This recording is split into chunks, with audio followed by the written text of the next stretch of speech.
बिल्लाहि मिनश शैतानिर रजीम बिस्मिल्लाहिर रहमानिर रहीम इय्याका नअबुदु व इय्याका नस्तईन। السلام علیکم ملګرو.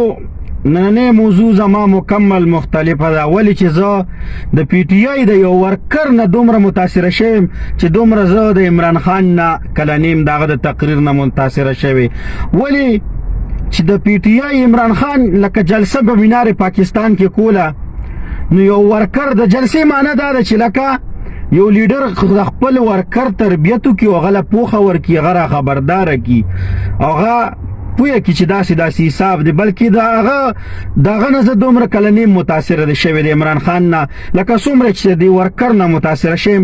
تاسو ټول ملګري د دې ورکر دا ویډیو کلیپ در سره لګو ګورئ، پس د هغې نه راځم در سره یو څو خبرې کوو.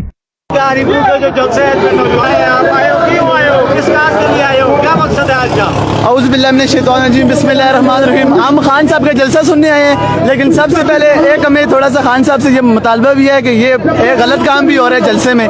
वो ये है कि सबसे पहले इन्होंने कहा कि औज़ु बिल्लाहि मिनश शैतानिर रजीम बिस्मिल्लाहिर रहमानिर रहीम इय्याका नअबुदु व इय्याका नस्तईन, ये बात की है इन्होंने। उसके बाद इन्होंने अफशा ज़ेबी साहिबा को बुला के डांस करवाया, उसके सर पे दुपट्टा नहीं था। ये कहाँ का? फिर कहते हैं कि हमने रियासत मदीना बनानी है। रियासत मदीना में यार ऐसे काम तो नहीं होते ना, रियासत मदीना में ऐसे काम होते हैं। ये देखे इतनी वहाँ में वो लड़कियाँ डांस कर रही, उनके सरों पे दुपट्टे नहीं है। ये जालत है, ये रियासत मदीना बना रहे हैं। पीटीआई का जो जलसिया में ये काम होता है,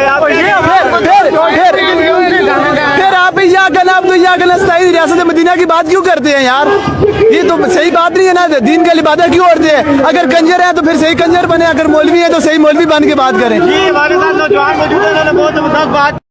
ملګرو زه به هیڅ بدې ردې نه ویم، زه به هیڅ کله هم چې دی نو غلطه خبره ونه کړم د پی ټی آی خلاف، خو کم از کم د جلسې مطلب دا وي چې یاره خپل کارکون ته اخلاقیاتو یو قسم له درس ورکول، د خپل ورکر ځان ته متوجه کول او هغه را خبرول چې یاره دا ښه کار دی دا بد کار دی. تا پسې چې کم لیډینګ کسان کم کوي که نه د هغو تربیت کوله، نو بس زه خو څه نه یم، بس تاسو د هلک نه واورېدله. آیا دا تربیت دی د خپل ورکر؟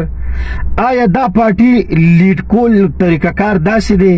آیا دا یو اسلامي ملک دی په دې کې به ته د خپل اخلاقیاتو درس په دا طریقه ورکې؟ ریاست مدینې جوړېدو دپاره به ته داسې کوشش کې لکه دا چې دا کم کېږي؟ آیا ښځې ګډولو باندې به ته مونږ ته ریاست مدینه جوړ کړي؟ نو نه به نه، داسې هېڅکله نشي کېدی. دا کم د پی ټی آی ورکر چې په دې جلسهګاه کې کومه خبره کړې ده چې یاد یې ووایي چې جهاد دی نو امامت کومه خو صحیح ده، او که نه کنجرتوب کوي نو دی وایي چې کنجر یم څه مړه بس د زړه هغه بلا سیستی دی. دته خو زه اول سلوټ کومه او ستا په شانته کې ورکران د الله پاک په هره پاټۍ کې پیدا کی. دغه نورو له دې الله پاک دا ذهنونه لږ کولو کړي، دغه دم الله پاک دا ضمیر را ژوندی کړي چې دغه ښه او بد وپېژني. دغه څوک وایي هغه میچازیز کو، څوک چې دی نو وایي چې یاره مړه هغه هر څه لی تیار ناست دي. توبه نعوذ بالله. بس دا ورکر مې خوښ شو ځکه مې د دا ویډیو کلیپ راچوت که چې ملګرو ریاست مدینه هیڅ قسم ته نه شي جوړولی، بلکې دغه حالات دي د دې مخنیوي دپاره د مشران د خپلو بچو چې دی نو خپلو بچو باندې نظر وساتي او د دغه ځینو نه د دغه غلطو نه د خپل بچي منې کړي. که ویډیو کلیپ مو خوښ شوی وي د نورو خلکو سره شیر کې. ستاسو ورور بلال اجازت غواړم. د الله په امان.